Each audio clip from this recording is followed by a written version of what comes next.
과연 이 평온한 아침은 계속될까요?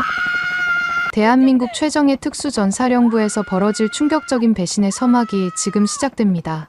한 명의 특전요원이 훈련 중 의문의 총격을 당하고 그를 구하려는 지휘관이 거대한 음모와 마주하게 됩니다. 과연 누가 왜 이런 일을 벌인 걸까요? 그리고 정현주 중령은 자신의 부하를 지켜낼 수 있을까요?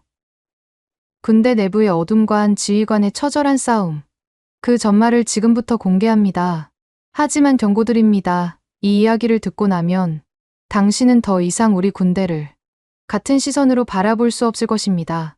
여기서 잠깐, 지난 영상에서 따뜻한 댓글 달아주신 김석기, 의리미, 정정용한, 한순희 님께 감사의 인사를 드리겠습니다.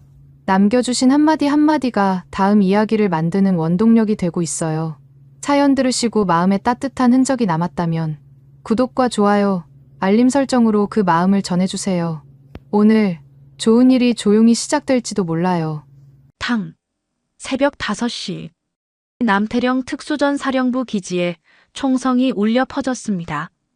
뭐야? 지금 총소리 아니야? 당직 근무자가 깜짝 놀라며 소리쳤어요. 하지만 곧이어 들려온 것은 평범한 훈련용 공포탄 소리였습니다. 모두들 안도의 한숨을 쉬었죠. 그런데 그 순간 아무도 눈치채지 못한 사실이 하나 있었습니다. 방금 전 총성은 공포탄이 아니었다는 것을요.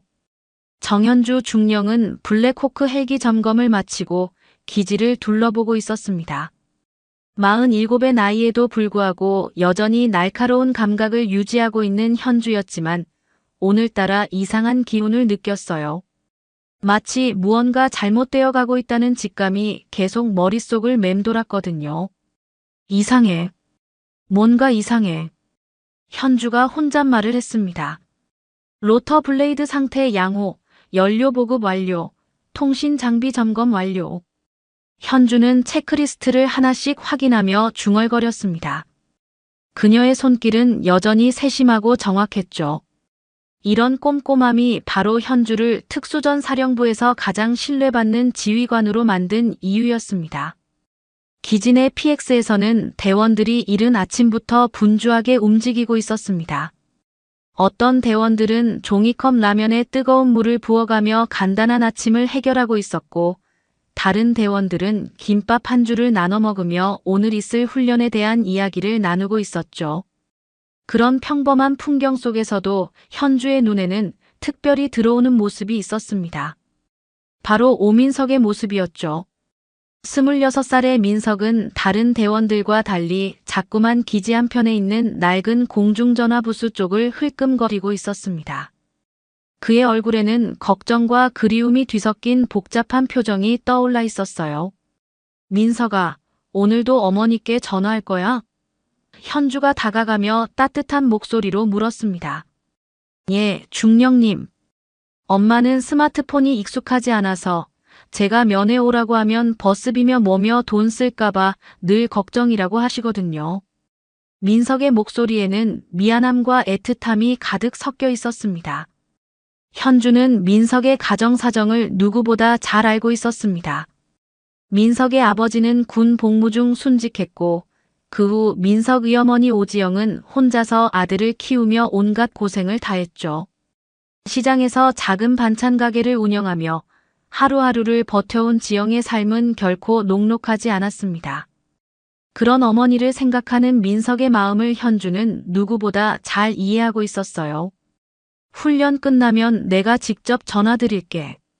민석이가 얼마나 성실하게 잘하고 있는지, 그리고 얼마나 의젓하게 자랐는지 자랑 좀 해야겠어. 현주는 씩 웃으며 민석의 어깨를 가볍게 두드렸습니다. 민석의 얼굴이 환해졌습니다. 이런 순간들이 현주에게는 지휘관으로서 느끼는 가장 큰 보람이었죠.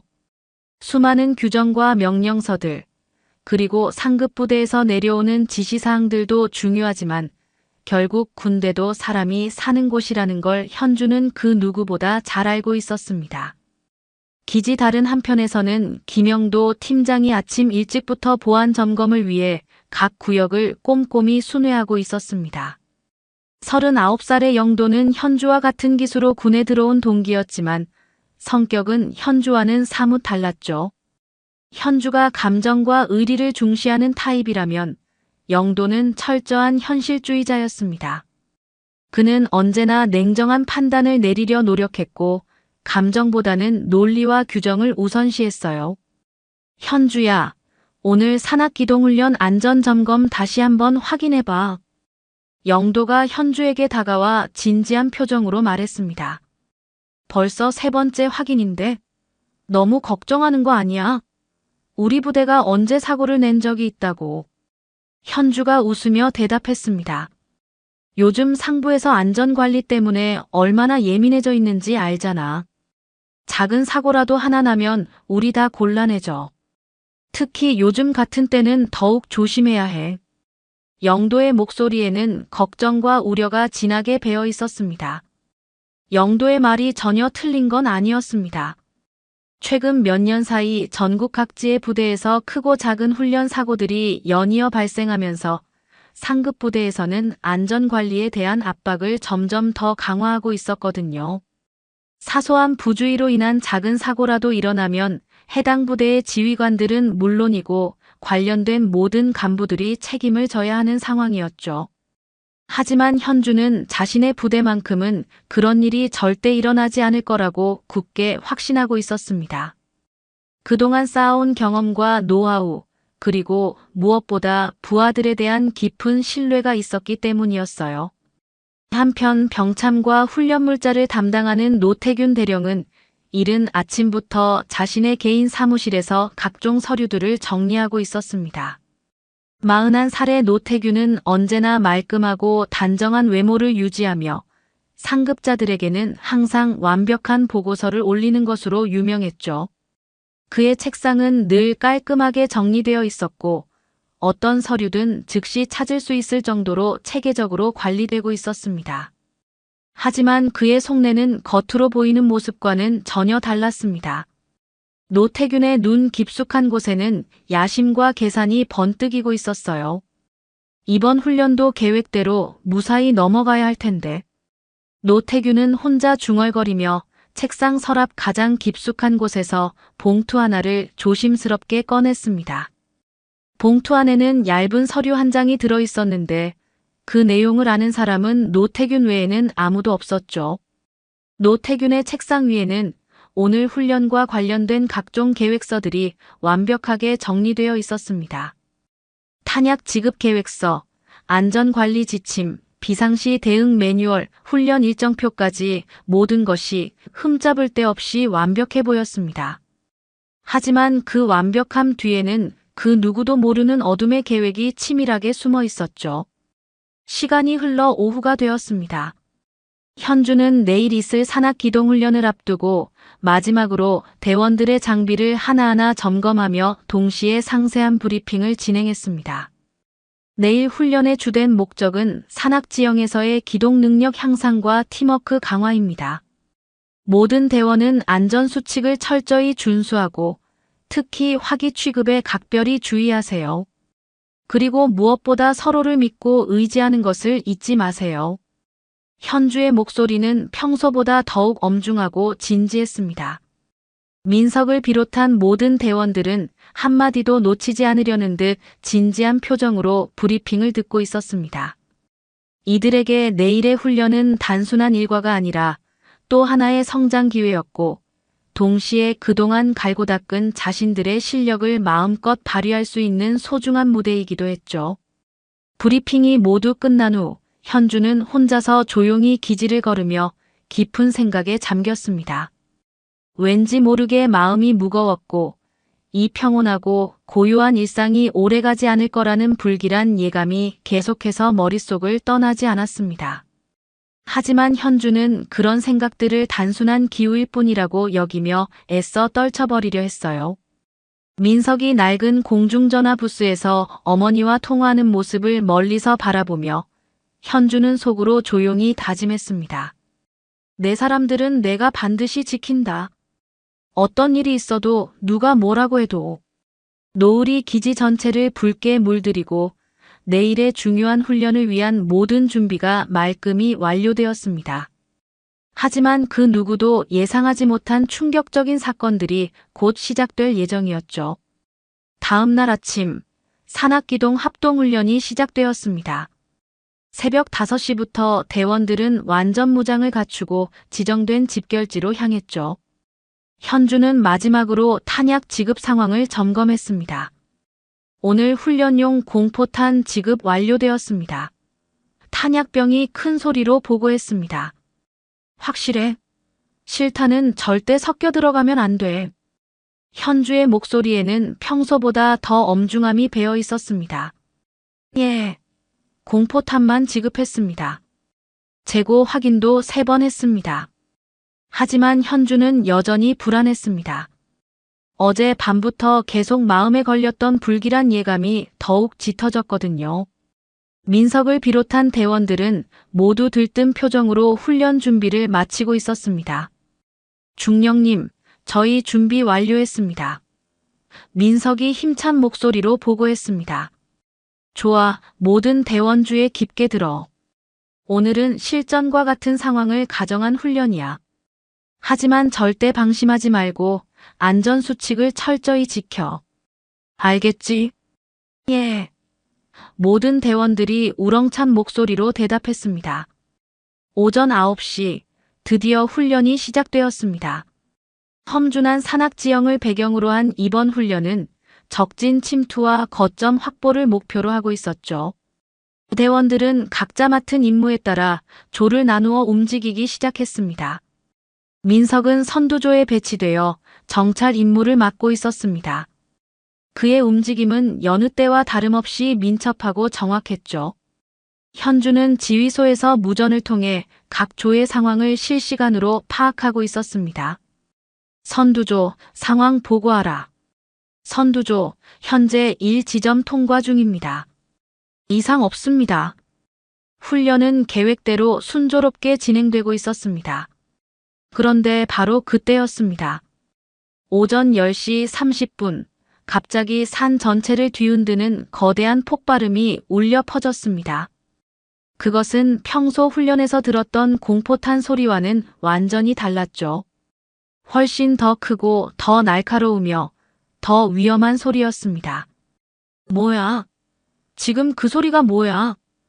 현주가 무전기를 부여잡으며 소리쳤습니다. 연기와 먼지가 자욱하게 피어오르는 가운데 급작스럽게 모든 무전이 끊어졌습니다. 현주의 심장이 미친 듯이 뛰기 시작했죠. 선두조, 선두조 응답하라. 민석아, 대답해. 하지만 무전기에서는 지직거리는 잡음만 들려올 뿐이었습니다. 현주는 더 이상 참을 수 없었습니다. 지휘소를 박차고 나가 직접 현장으로 뛰어갔죠.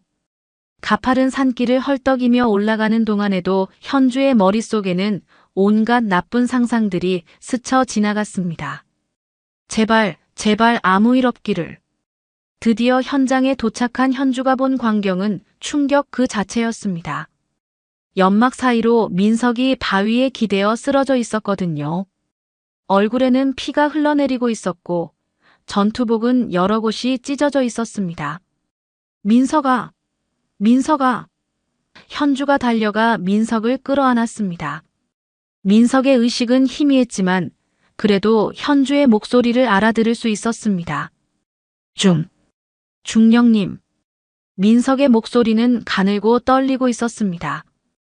괜찮아, 괜찮다. 의무반 즉시 출동. 메데백 준비해. 현주의 목소리가 산 전체에 울려 퍼졌습니다. 중령님. 뒤에서 누군가가. 민석이 간신히 말을 이어가려 했지만 곧 의식을 잃고 말았습니다. 뒤에서 무슨 일이 있었다는 거야? 현주의 머릿속이 복잡해졌습니다. 곧이어 영도와 의무병들이 현장에 도착했습니다. 영도는 현장을 한 바퀴 둘러본 후 현주에게 다가왔죠. 현주야, 이거 심각해. 바닥에 떨어진 탄피 좀 봐. 영도가 집어든 탄피를 본 현주의 얼굴이 순식간에 굳어졌습니다. 그것은 훈련용 공포탄이 아니라 명백한 군용 실탄의 탄피였거든요. 이게 뭐야? 분명히 오늘은 공포탄만 지급했다고 했잖아. 현주의 목소리가 분노로 떨렸습니다. 현주야, 진정해.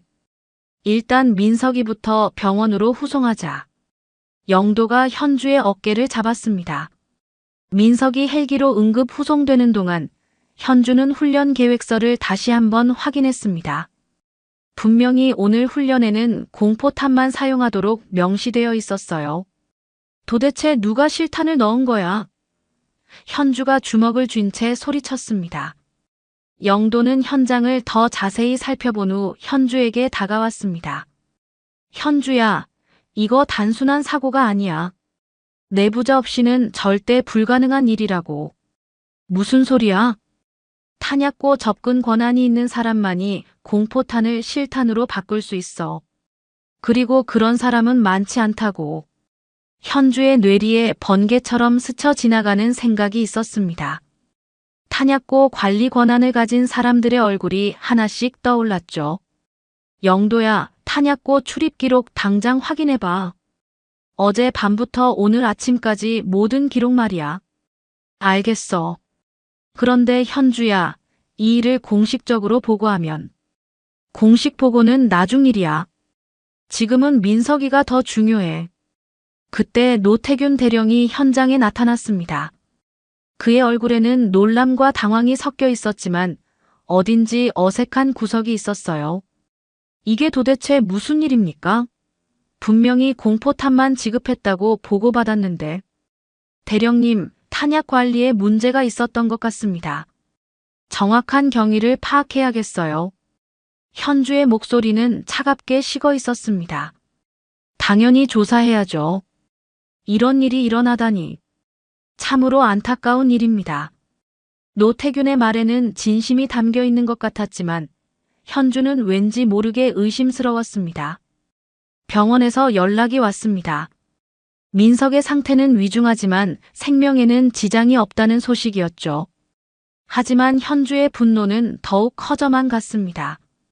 누가 했든 간에 내 사람을 이렇게 만든 놈은 반드시 찾아낼 거야. 현주의 눈빛이 얼음처럼 차갑게 굳어졌습니다. 이제부터 진짜 전쟁이 시작되는 거였죠. 영도야, 우리가 직접 나서자. 공식 라인은 너무 오래 걸려. 현주야, 섣불리 움직이면 오히려 위험할 수도 있어. 위험? 내 부하가 죽을 뻔했는데 위험을 따질 때야. 누가 뭐라고 해도 내 사람들은 내가 지킨다. 현주의 결심은 확고했습니다. 이제부터는 그 누구도 믿을 수 없었고 오직 자신의 힘으로 진실을 밝혀내야 했습니다. 그날 밤 현주는 잠을 이룰 수 없었습니다. 민석이 병원 침대에서 의식을 잃고 있는 모습이 계속해서 눈앞에 떠올랐거든요. 새벽 2시가 넘어서야 현주는 결심을 굳혔습니다. 이제 규칙이고 절차고 상관없이 직접 나서서 진실을 밝혀내겠다고 말이죠. 영도야, 지금 어디야? 현주가 영도에게 전화를 걸었습니다. 현주야, 지금 새벽 2시가 넘었는데 잠은 안 자고 뭐해? 잠이 올 리가 있나? 나 지금 사령부로 나갈 거야. 보안 서버 접근 권한 신청하려고. 미쳤어? 지금 시간에? 그리고 내가 무슨 권한으로 보안 서버에 접근한다는 거야? 권한은 개뿔. 내 부하가 죽을 뻔했는데 권한을 따져. 영도야, 너라도 나를 믿어줘. 이 일은 절대 단순한 사고가 아니야. 영도는 한참 동안 침묵했습니다. 현주의 목소리에서 절망과 분노, 그리고 굳은 의지를 동시에 느낄 수 있었거든요. 현주야, 정말 위험할 수도 있어. 만약 이게 정말 계획된 일이라면 우리가 움직이는 것도 다 보고 있을 거야. 그래도 해야 해. 민석이 엄마한테 뭐라고 설명하겠어? 훈련 중에 사고가 났다고. 그게 말이 돼?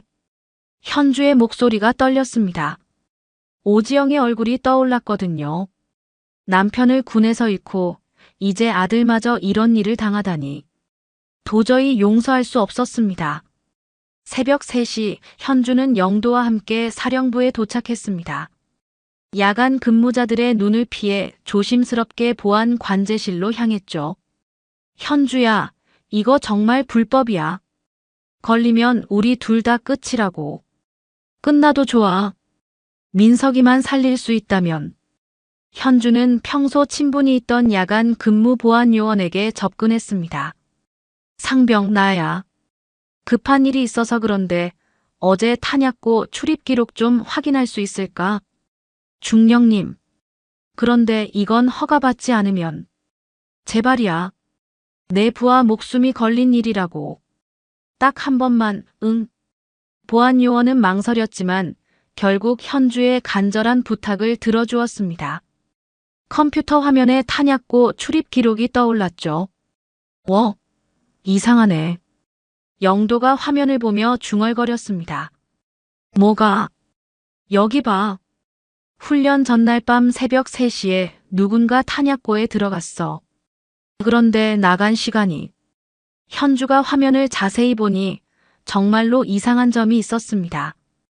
들어간 시간은 새벽 3시 10분으로 기록되어 있는데 나간 시간이 3시 17분이었거든요. 그런데 그 사이에 7분간의 기록이 완전히 사라져 있었습니다. 이게 뭐야? 왜 중간에 기록이 없어? 시스템 오류일까? 시스템 오류가 이렇게 딱 7분만 사라져. 말도 안 돼. 누군가 의도적으로 지운 거야. 현주의 심장이 빨리 뛰기 시작했습니다. 그리고 출입자 명단을 확인한 순간 현주의 얼굴이 굳어졌습니다. 노태균 대령. 뭐라고? 새벽 3시에 탄약고에 들어간 사람이 노태균 대령이야. 영도도 화면을 보더니 당황했습니다.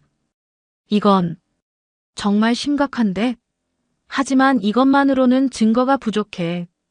그냥 업무상 들어갔을 수도 있잖아.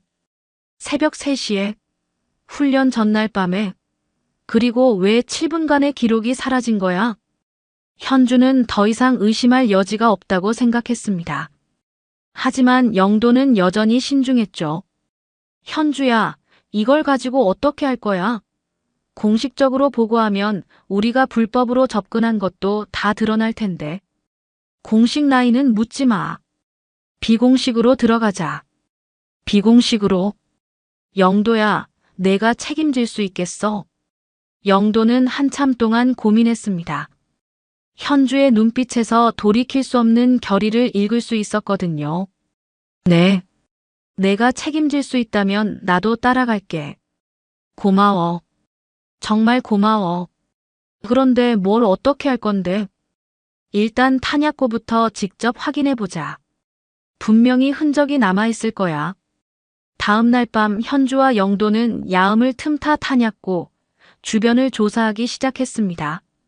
정문으로는 들어갈 수 없으니 뒷문부터 확인해 보기로 했죠. 현주야, 여기 봐. 영도가 탄약고 뒷문의 자물쇠를 가리켰습니다.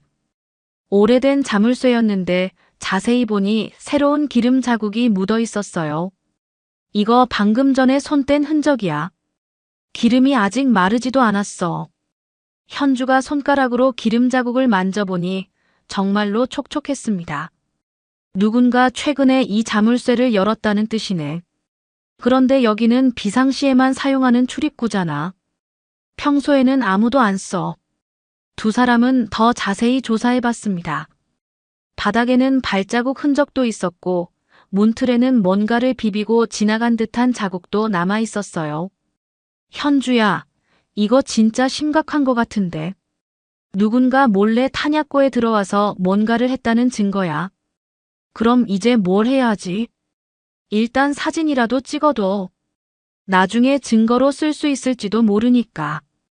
영도가 휴대폰으로 자물쇠와 주변 흔적들을 촬영했습니다. 그런데 바로 그때였습니다. 거기 누구야? 갑자기 뒤에서 목소리가 들렸습니다. 두 사람이 돌아보니 야간 순찰병이 손전등을 비추며 다가오고 있었어요. 아, 우리야. 정현주 중령이랑 김영도 팀장. 중령님. 이 시간에 여기서 뭐 하세요? 아, 그게. 어제 사고 관련해서 조사하는 중이야. 순찰병은 의심스러워했지만 계급 때문에 더 이상 묻지는 못했습니다. 알겠습니다. 조심하세요. 순찰병이 떠난 후 영도가 현주에게 말했습니다. 현주야, 이제 정말 위험해졌어. 우리가 여기서 뭘 하고 있는지 다른 사람들이 알게 될 거야. 상관없어. 이미 시작한 일이야. 그런데 정말 노태균 대령이 범인이라고 확신해. 확신은 안 서지만 의심하기에는 충분하지 않아. 새벽에 탄약고 출입, 사라진 기록, 그리고 이 흔적들까지. 그럼 이제 어떻게 할 거야? 직접 확인해 봐야지. 노태균 대령의 움직임을 감시하는 거야. 감시? 영도야, 민석이가 의식을 잃기 전에 뭐라고 했는지 기억해. 뒤에서 누군가가 있었다고 했잖아. 그러면 민석이를 일부러 표적으로 삼았다는 소리야? 그럴 가능성이 높아. 왜 하필 민석이었을까? 다른 대원도 많은데. 현주의 추리는 점점 더 구체적으로 변해갔습니다. 이제는 단순한 사고가 아니라 계획된 범죄라는 확신이 섰거든요. 영도야, 내일부터 노태균 대령의 일거수일투족을 지켜보자. 분명히 꼬리를 잡을 수 있을 거야. 현주야, 정말 괜찮을까? 만약 우리가 틀렸다면. 틀려도 상관없어. 하지만 만약 맞다면 민석이 같은 피해자가 또 생길 수도 있어. 그건 절대 막아야 해. 현주의 결의는 확고했습니다. 이제 진짜 전쟁이 시작되는 거였죠. 규칙과 절차를 무시하고 오직 진실만을 쫓는 위험한 게임 말입니다. 며칠간의 감시 끝에 현주는 결정적인 단서를 찾아냈습니다. 노태균 대령이 기지 외부의 민간 물자 업체와 수상한 접촉을 하고 있다는 걸 확인했거든요. 특히 그 업체는 군 훈련 물자를 납품하는 하청업체였죠. 영도야, 노태균이 어젯밤에 또 나갔어. 이번엔 시내 창고 단지로 향했더라고. 현주야, 정말 위험해 보이는데. 혹시 우리가 감시하고 있다는 걸 눈치챈 건 아닐까? 그럴 리 없어. 내가 얼마나 조심스럽게 했는데. 그런데 영도야, 나 혼자 그 창고에 들어가 볼 생각이야. 뭐라고? 미쳤어? 그건 완전 불법 침입이야. 걸리면 정말 끝장이라고. 끝장이어도 상관없어. 민석이는 아직도 병원에서 고생하고 있는데 나만 안전한 곳에 있을 순 없잖아. 현주의 결의는 확고했습니다. 영도가 아무리 말려도 소용없었죠. 다음 날 밤 현주는 혼자서 그 창고 단지로 향했습니다.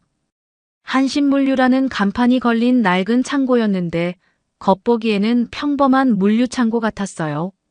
하지만 현주의 직감은 이곳에 뭔가 중요한 단서가 있을 거라고 말하고 있었습니다. 제발 뭔가 나와라. 현주는 창고 뒷문의 자물쇠를 조심스럽게 따고 들어갔습니다. 내부는 각종 박스들로 가득했는데 대부분이 군용 물자들이었어요. 손전등을 비추며 하나씩 확인해 보니 정말로 군 납품용 훈련 물자들이 산더미처럼 쌓여 있었습니다. 이게 뭐야? 이렇게 많은 훈련 물자가 왜 여기에? 현주가 박스들을 뒤지던 중 한 구석에 있는 훈련용 공포탄 박스가 눈에 들어왔습니다. 그런데 뭔가 이상했어요. 봉인 테이프가 새 것처럼 보이는 건 맞는데 자세히 보니 원래 테이프를 떼고 다시 붙인 흔적이 있었거든요. 이거야. 현주가 그 박스를 열어보니 충격적인 광경이 펼쳐졌습니다. 공포탄이 들어있어야 할 자리에 군용 실탄들이 가지런히 정렬되어 있었던 거예요. 그리고 바닥에는 찢어진 봉인 테이프 조각들이 흩어져 있었습니다. 이게 바로 증거야. 누군가 의도적으로 공포탄을 실탄으로 바꿨어. 현주는 급히 휴대폰으로 사진을 찍기 시작했습니다. 이것만 있으면 노태균의 범행을 입증할 수 있을 거라고 생각했거든요. 하지만 바로 그 순간이었습니다. 삐익! 갑자기 귀를 찢는 경보음이 창고 전체에 울려 퍼졌습니다. 뭐야? 이게 뭐야? 현주가 당황하는 사이 창고 문들이 하나씩 닫히기 시작했습니다. 철컥, 쾅. 모든 출입구가 차례로 봉쇄되고 있었어요. 안 돼. 나가야 해. 현주가 출구로 뛰어갔지만 이미 모든 문이 단단히 잠겨 있었습니다. 외부에서 누군가 쇠사슬로 문을 잠그는 소리까지 들렸죠. 지직, 지직. 현주의 무전기에서 잡음이 들리더니 목소리가 흘러나왔습니다. 정중령, 내부 침입 확인. 즉시 철수하라. 그 목소리는 노태균의 것이었습니다. 현주의 혈압이 치솟았어요. 노태균, 이 개자식이 날 감시하고 있었어. 무전기 너머로 노태균의 비웃음 소리가 들렸습니다. 현주야, 너무 성급했네. 혼자서 이런 일을 하다니. 영도한테는 말 안 했지? 이 미친놈. 왜 민석이를 그렇게 만들었어? 대체 왜? 왜? 하하. 너 같은 바보 같은 정의감 때문이지. 내가 너무 부하들을 아끼니까 한번 보여주고 싶었어. 내가 얼마나 무력한지 말이야. 현주는 분노로 온몸이 떨렸습니다. 정말로 노태균이 의도적으로 민석을 표적으로 삼은 거였어요. 너 미친 개새끼. 부하를 장난감으로 생각하는 거야? 장난감? 아니지. 그냥 가르쳐주고 싶었을 뿐이야. 이 군대에서 정인이 의린이 하는 게 얼마나 쓸모없는지. 밖에서 영도의 목소리가 들렸습니다. 현주야, 현주야, 어디 있어? 영도야, 나 여기 있어. 갇혔어. 영도가 창고 문을 두드리며 소리쳤습니다. 현주야, 문이 잠겨 있어. 어떻게 해? 그때 근무 교대를 마친 경비병이 나타나 쇠사슬을 풀기 시작했습니다. 하지만 그 뒤에서 노태균이 여유롭게 미소 지으며 나타났어요. 정중령, 참 대단하네. 부하 하나 살리자고 자신의 경력을 다 버리려고. 너 정의감이 정말 병이야. 창고 문이 열리자마자 현주가 밖으로 뛰쳐나왔습니다. 노태균, 이 더러운 놈아.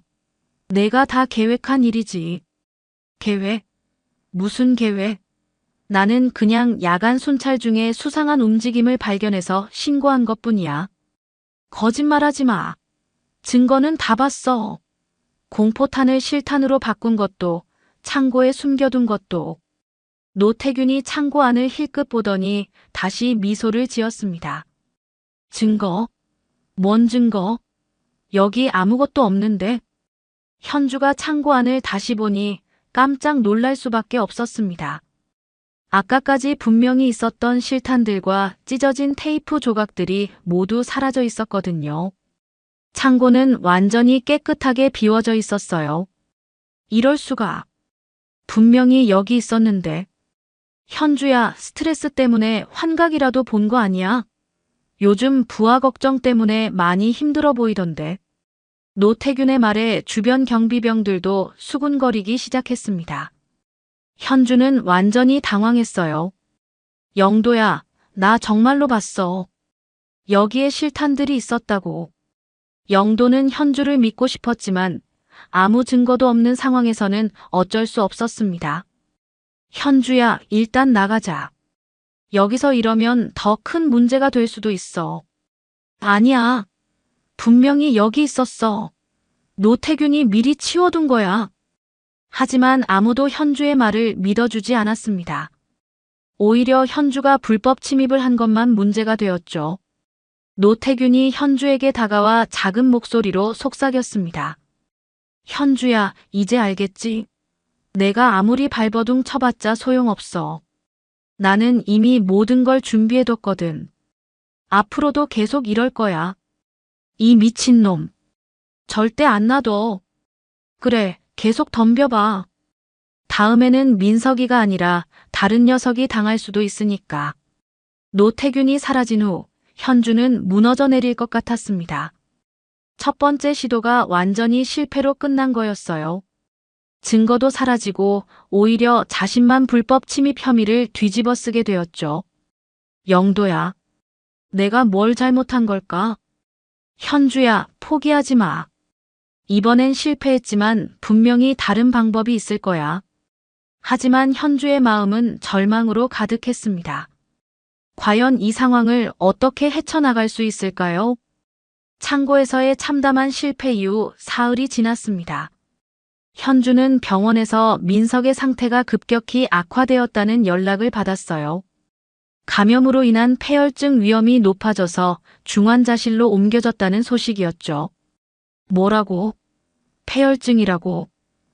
현주의 목소리가 떨렸습니다. 네, 중령님.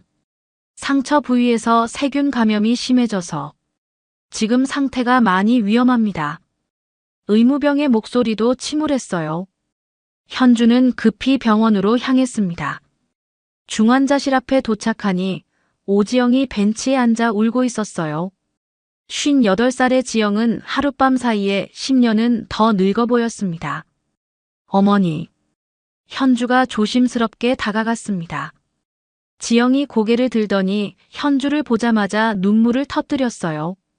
중령님, 우리 민석이가, 우리 애가 이러면 어떡해요?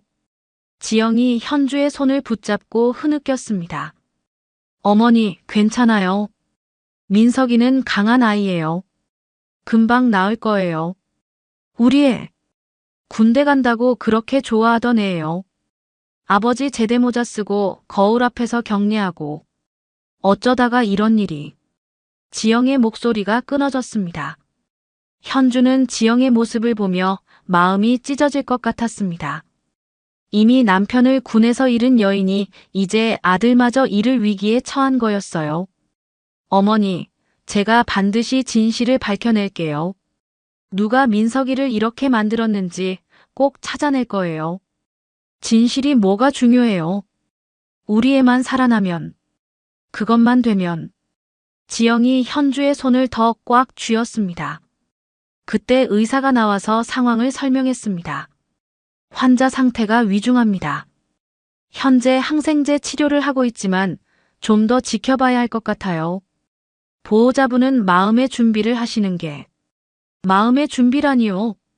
우리 애가 죽을 수도 있다는 소리예요? 지영이 소리쳤습니다.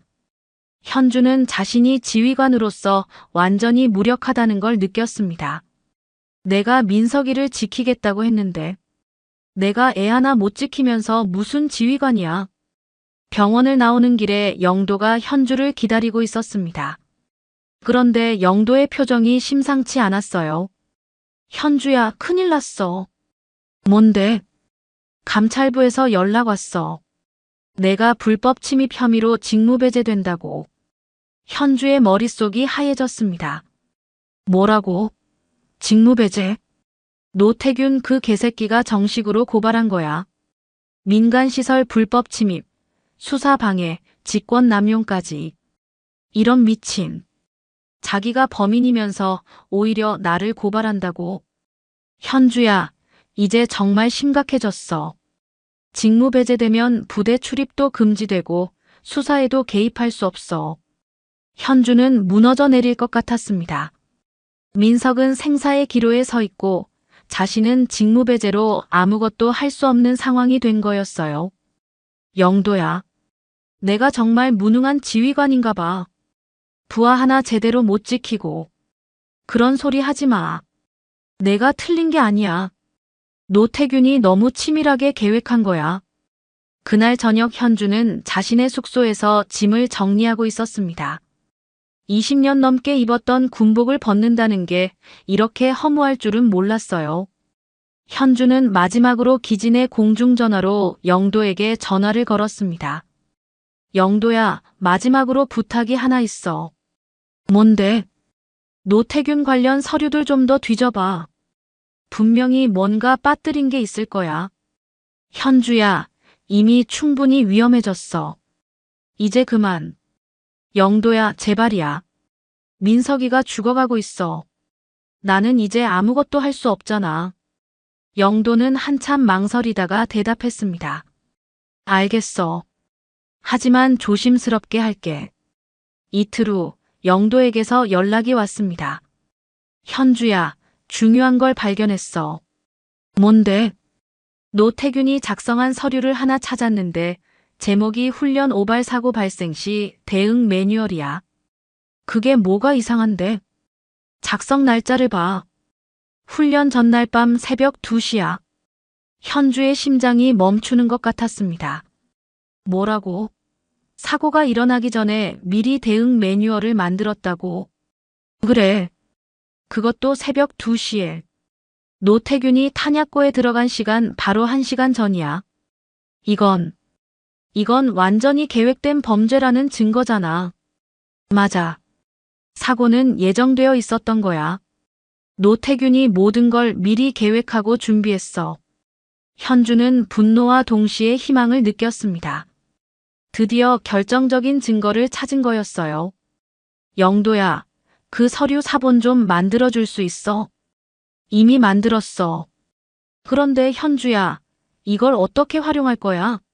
너 지금 직무배제 상태잖아. 상관없어. 내가 직접 군검찰에 가서 고발하겠어. 그런데 현주야, 이거 하나만으로는 부족할 수도 있어. 노태균이 변명할 여지가 있거든. 어떤 변명? 그냥 예방차 미리 만든 매뉴얼이라고 할 수도 있어. 현주는 잠시 생각했습니다. 영도 말이 맞았어요. 이 정도로는 노태균을 완전히 몰아넣기 어려울 것 같았습니다. 그럼 더 확실한 증거가 필요하다는 소리네. 맞아. 그런데 어떻게? 그때 현주의 머릿속에 번뜩이는 아이디어가 떠올랐습니다.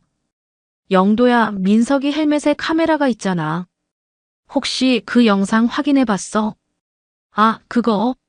이미 확인했는데 화질이 너무 나빠서. 나빠도 상관없어. 뭔가라도 찍혔을 수도 있어. 영도는 민석의 헬멧 카메라 영상을 다시 한번 꼼꼼히 분석해 봤습니다. 초저해상도에다 흔들림도 심했지만 자세히 보니 중요한 장면이 있었어요. 현주야. 있어. 뭐가? 다른 대원이 민석이 뒤에서 밀어서 넘어뜨리는 장면이 찍혔어. 그리고 바로 그 다음에 폭발음이 들리고. 정말? 그것뿐만 아니야. 폭발 직후에 무전 소리도 들려. 노태균 목소리로 계획대로라고 하는 게 들려. 현주는 전율이 흘렀습니다. 드디어 결정적인 증거를 찾은 거였어요. 그 대원이 누구야? 확인해봤는데 노태균의 사촌 동생이야. 1년 전에 전속되어 온 애인데 평소에 문제가 많던 놈이더라고. 모든 퍼즐이 맞춰지기 시작했습니다.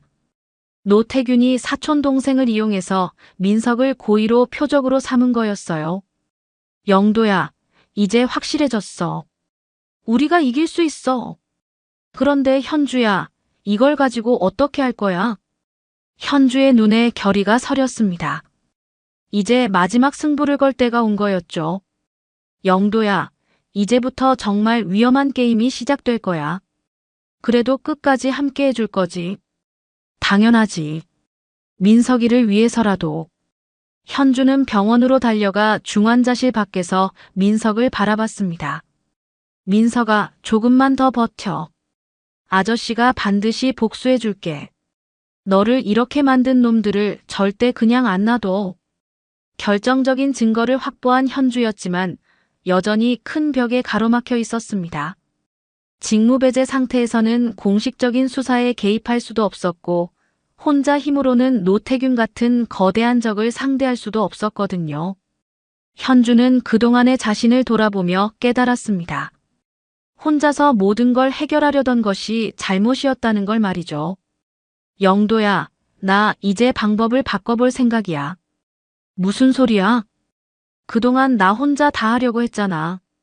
하지만 이제는 다른 사람들의 도움도 받아야겠어. 영도는 현주의 변화된 모습에 놀랐습니다. 평소 현주는 모든 걸 혼자 짊어지려 하는 성격이었거든요. 구체적으로 어떻게 할 건데? 민석이 동기들부터 만나보자. 분명히 그들도 뭔가 알고 있을 거야. 현주는 민석과 같은 기수로 입대한 대원들을 하나씩 찾아가기 시작했습니다. 처음에는 모두들 경계심을 보였어요.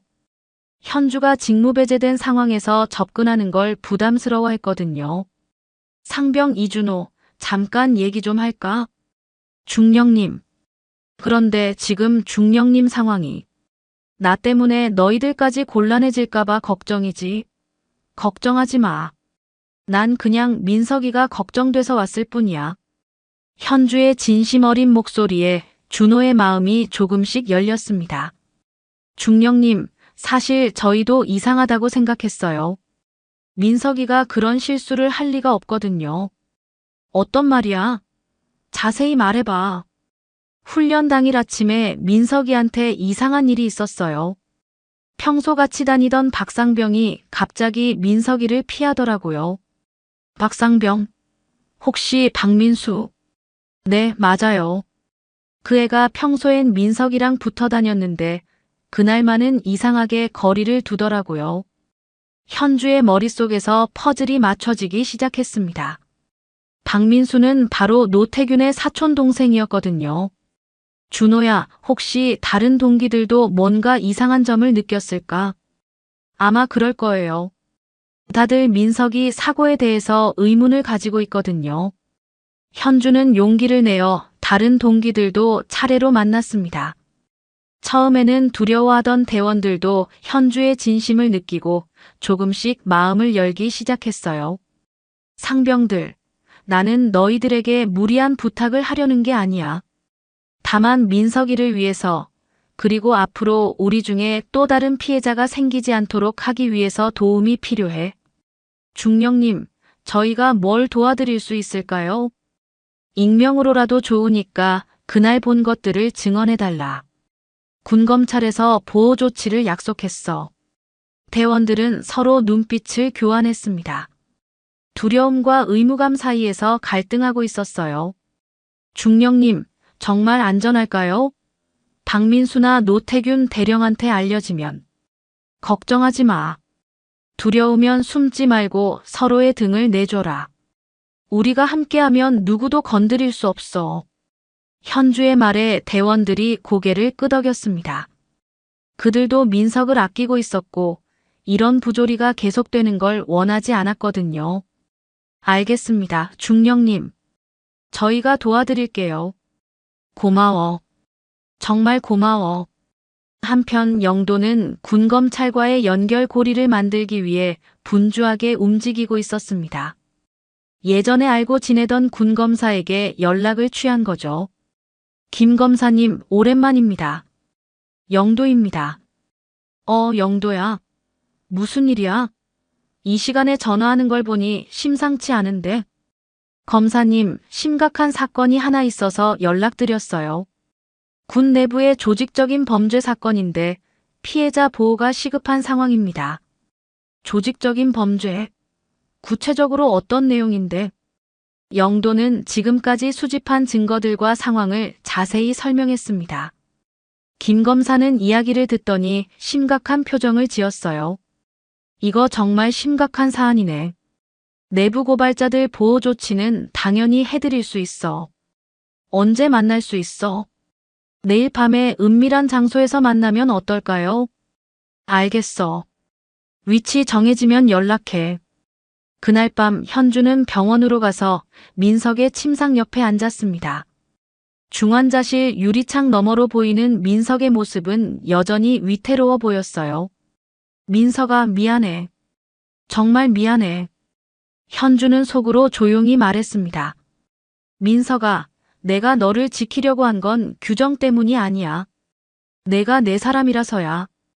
이제는 나도 다른 사람들에게 의지하는 법을 배우겠어. 혼자서 다 짊어지려고 하지 않을게. 간병하고 있던 지영이 현주를 보고 다가왔습니다. 중령님, 아직도 우리 민석이 걱정해 주시는군요. 어머니, 민석이 상태는 어떠세요? 조금씩 나아지고 있다고 해요. 의사 선생님이 고비는 넘겼다고 하시더라고요. 정말 다행이에요. 어머니, 제가 약속드릴게요.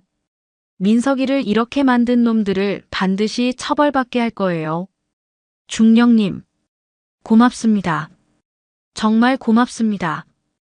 다음 날 밤 영도와 김 검사 그리고 민석의 동기들이 은밀한 장소에서 만났습니다. 현주도 함께했죠. 검사님, 이분들이 익명 증언을 해주실 분들입니다. 고맙습니다. 신변 보호는 확실히 해드릴 테니까 걱정하지 마세요. 대원들이 하나씩 그날의 상황을 증언하기 시작했습니다. 박민수가 훈련 직전에 무전기로 누군가와 통화하는 걸 봤습니다. 평소와 달리 민석이를 의도적으로 피하는 모습이 이상했어요. 훈련 중에 박민수가 민석이 뒤로 은밀하게 이동하는 걸 목격했습니다.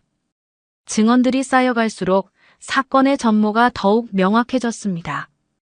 김 검사가 현주에게 말했습니다. 정중령, 이 정도면 충분한 수사 개시 근거가 됩니다. 헬멧 카메라 영상과 함께 증거로 제출하면 기소까지 갈 수 있을 것 같아요. 정말인가요? 네, 하지만 한 가지 더 필요한 게 있어요. 뭔가요? 현장 증거 확보입니다.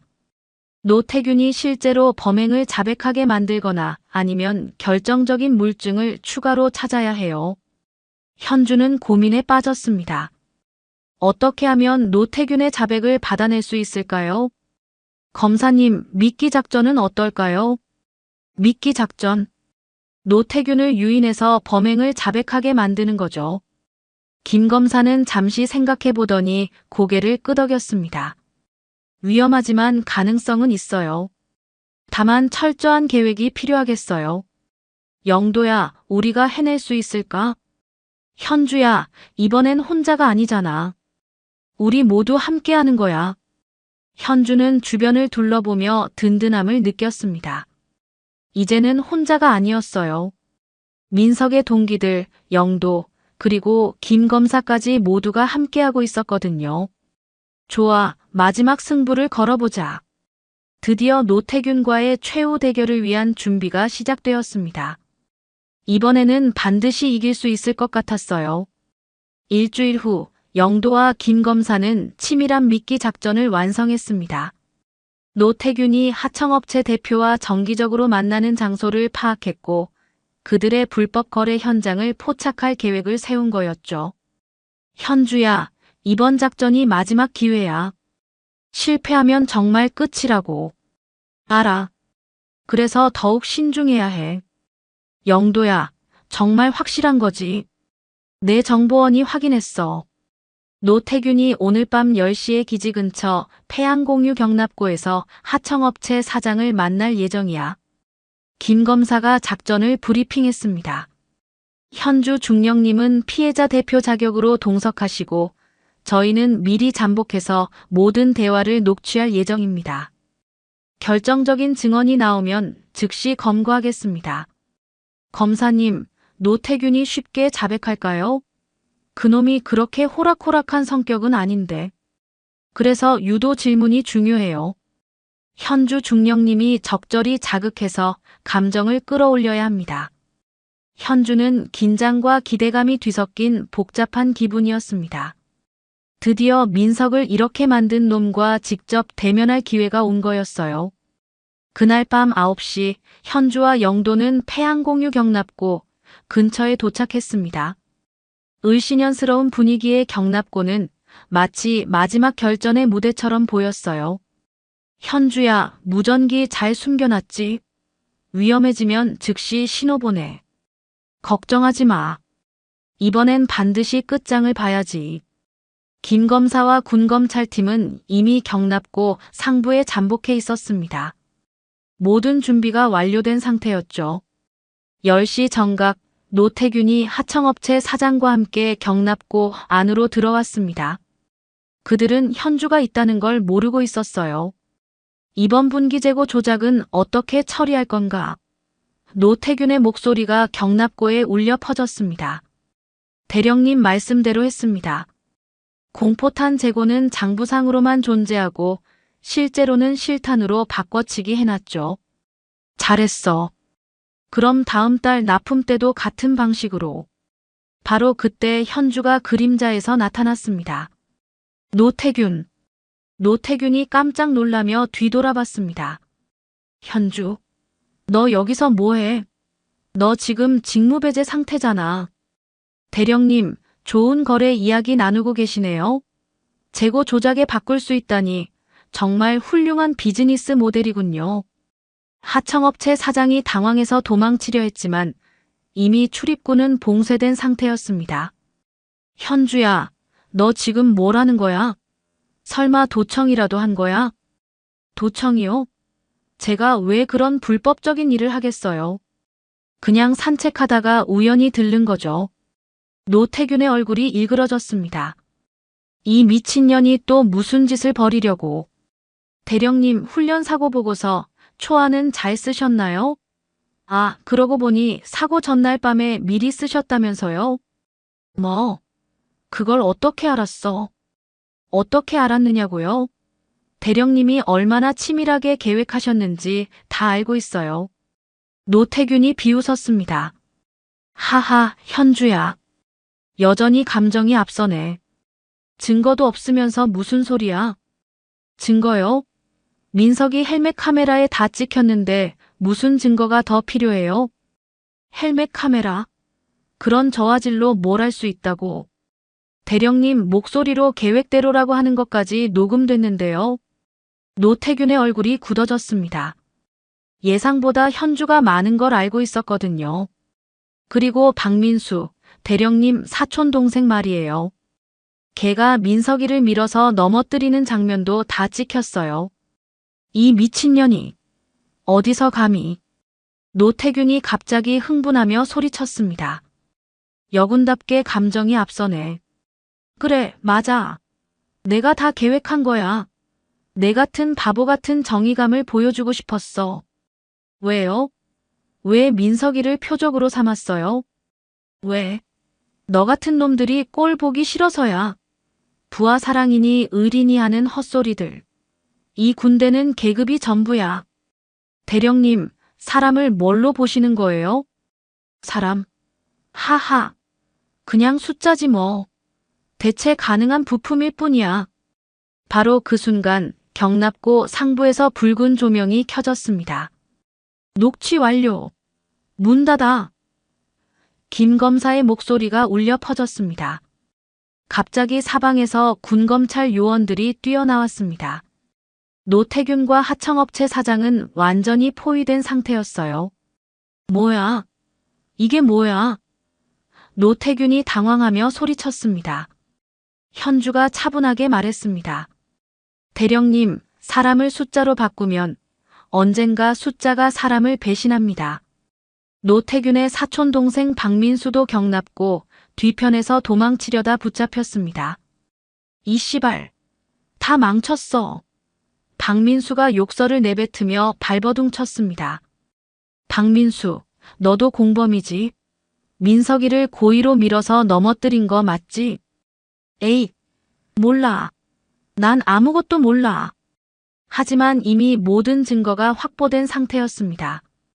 헬멧 카메라 영상, 동기들의 증언, 그리고 방금 전 노태균의 자백까지.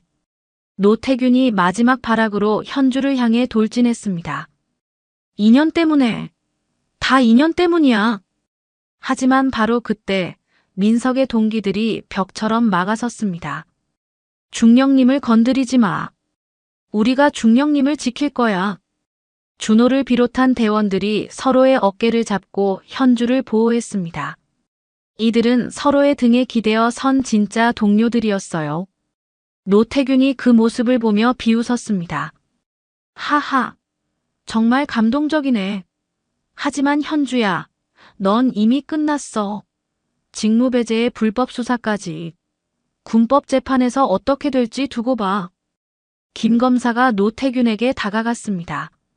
노태균 대령, 군용물자 횡령, 고의적 인사사고 유발, 증거인멸 등의 혐의로 긴급 체포합니다. 이건 조작이야. 모든 게 조작이라고. 하지만 아무도 노태균의 말을 들어주지 않았습니다. 모든 증거가 너무나 명확했거든요. 현주는 드디어 민석의 복수를 해낸 기분이었습니다. 길고 험난한 싸움이 끝난 거였어요. 영도야, 우리가 해냈어. 그래, 현주야. 이번엔 정말 끝까지 함께했네. 경납고 밖으로 나오면서 현주는 별이 가득한 하늘을 올려다봤습니다. 민석이도 이 별들을 보고 있을까요? 이제는 정말 안심하고 회복에만 집중할 수 있을 것 같았어요. 민석아, 아저씨가 약속을 지켰어. 너를 이렇게 만든 놈들 다 잡았다. 노태균 검거 사건으로부터 석 달이 지났습니다. 현주는 모든 혐의에서 무죄 판결을 받았고 오히려 내부 부조리를 척결한 공로로 표창까지 받았어요. 군사법정에서 노태균은 징역 10년을 선고받았고 박민수도 징역 5년의 중형을 받았습니다. 그날 아침 현주는 오랜만에 병원을 찾았습니다. 민석이 드디어 재활을 모두 마치고 퇴원한다는 소식을 들었거든요. 병원 로비에서 기다리고 있던 현주 앞에 민석이 나타났습니다. 예전보다 조금 마른 것 같았지만 눈빛만큼은 더욱 또렷하고 의연해 보였어요. 중령님, 민석이 힘차게 경례를 했습니다. 민석아, 정말 많이 나아졌구나. 어머니는 퇴원 수속하고 계세요. 중령님, 정말 감사합니다. 저를 포기하지 않아 주셔서. 현주의 눈가가 촉촉해졌습니다. 무슨 소리야? 당연한 일을 했을 뿐이야. 중령님, 처음에는 제가 약한 줄 알았어요. 그런데 중령님이 제 등을 먼저 맡겨주셨더라고요. 그래서 버틸 수 있었어요. 민석의 말에 현주는 마음이 뭉클해졌습니다. 민석아, 이제 내가 다른 사람의 등도 지켜줘야 해. 약속할 수 있지? 예, 반드시 그러겠습니다. 그때 오지영이 퇴원 서류를 들고 나타났습니다. 지영의 얼굴에는 환한 웃음이 가득했어요. 중령님, 정말 고맙습니다. 우리 민석이 살려주셔서. 어머니, 민석이가 워낙 강한 아이라서 가능했어요. 앞으로는 걱정하지 마세요. 현주는 PX에서 캔커피 2개를 사서 민석에게 하나를 건넸습니다. 자, 이거 마셔. 예전에 자주 마시던 거잖아. 와, 정말 오랜만이에요. 두 사람이 커피를 마시며 웃고 있는 모습을 본 지영이 눈물을 글썽였습니다. 한편 국방부에서는 이번 사건을 계기로 대대적인 개혁 작업에 착수했습니다. 물자 및 탄약 유통에 대한 전수조사가 시작되었고 내부 고발자 보호 제도도 대폭 강화되었어요. 현주야, 상부에서 너를 모범 사례로 전군에 홍보하겠다고 하네. 영도가 현주에게 말했습니다. 홍보는 무슨. 그냥 당연한 일을 했을 뿐인데. 당연한 일이 이렇게 어려운 줄 몰랐어. 너 정말 대단해. 영도야, 나 혼자였으면 절대 못했을 거야. 다들 도와줘서 가능했던 일이야. 몇 주 후 남태령 기지에서는 특별한 행사가 열렸습니다. 훈련장 공개 행사였는데 이번 사건을 계기로 군과 가족들 간의 소통을 늘리자는 취지였어요. 행사장에는 많은 가족들이 참석했습니다. 그 중에서도 오지영과 민석의 모습이 가장 눈에 띄었어요. 지영은 더 이상 걱정스러운 표정이 아니라 자랑스러운 미소를 짓고 있었습니다. 무대에서는 군악대가 연주를 하고 있었습니다. 어머니라는 곡이 연주되자 관중석 곳곳에서 눈물을 흘리는 사람들이 보였어요. 지영이 무대 아래에서 아들을 끌어안았습니다. 우리 민석이 정말 의젓하게 잘 자랐네. 엄마, 이제 걱정하지 마세요. 저 튼튼해졌어요. 그래, 우리 아들 정말 씩씩하구나. 현주는 그 모습을 보며 흐뭇한 미소를 지었습니다. 이런 장면을 보기 위해 그토록 힘든 싸움을 했던 거였어요. 행사가 끝난 후 현주는 혼자서 기지를 걸었습니다. 오래된 공중전화 부스 앞에 도착하니 받침대에 뭔가 새겨진 글씨가 눈에 들어왔어요. 괜찮아, 우리는 서로의 등을 지킨다. 누가 언제 새겨놓은 건지는 모르겠지만 정말 의미 있는 말이었습니다. 현주는 수화기를 들고 영도에게 전화를 걸었어요. 영도야, 나야. 현주야. 무슨 일이야? 다음 주말부터 부대 가족 상담 프로그램 시작하자. 가족 상담 프로그램? 응. 군대도 사람 사는 곳이니까. 가족들이 걱정하지 않도록, 그리고 우리 대원들도 마음 편히 복무할 수 있도록. 좋은 생각이야. 민석이 사건 이후로 다들 가족에 대한 관심이 많아졌거든. 그럼 준비해보자. 이번엔 정말 제대로 해보는 거야. 전화를 끊은 후 현주는 하늘을 올려다봤습니다. 블랙호크 한 대가 훈련을 마치고 기지로 돌아오고 있었어요. 헬기가 하늘 높이 떠오르는 모습을 보니 마음이 후련해졌습니다. 현주는 속으로 조용히 생각했습니다. 전쟁은 끝났어. 노태균과의 싸움도 부조리와의 전쟁도 모두 끝났어. 하지만 진짜 임무는 이제부터야. 사람을 지키는 일, 그게 내 진짜 임무야. 민석과 동기들이 훈련장에서 구령을 외치는 소리가 바람에 실려 들려왔습니다. 이제는 정말 안전한 환경에서 훈련할 수 있게 된 거였어요. 현주는 다시 한번 다짐했습니다. 앞으로는 더 이상 혼자 싸우지 않겠다고, 동료들과 함께 서로의 등을 지키며 살아가겠다고 말이죠. 며칠 후 현주의 사무실에는 감사 편지들이 쌓여 있었습니다. 민석의 동기들뿐만 아니라 전국 각지의 군인 가족들로부터 온 편지들이었어요. 중령님 덕분에 우리 아들이 안전하게 복무할 수 있어서 감사합니다. 정의를 위해 싸워주셔서 고맙습니다. 편지들을 읽으며 현주는 자신의 선택이 옳았다는 확신을 가졌습니다. 창밖으로는 새로운 신병들이 입대하는 모습이 보였습니다. 이들도 민석처럼 꿈과 희망을 가지고 군에 온 젊은이들이었어요. 현주는 이들이 안전하고 의미 있는 군 생활을 할 수 있도록 최선을 다하겠다고 마음먹었습니다. 민석아, 잘 지내고 있지? 아저씨는 앞으로도 계속 우리 후배들을 잘 지켜볼게. 석양이 기지를 물들이는 가운데 현주는 새로운 시작에 대한 희망으로 가득 찼습니다. 이제 정말로 사람을 지키는 일에 전념할 수 있게 된 거였어요.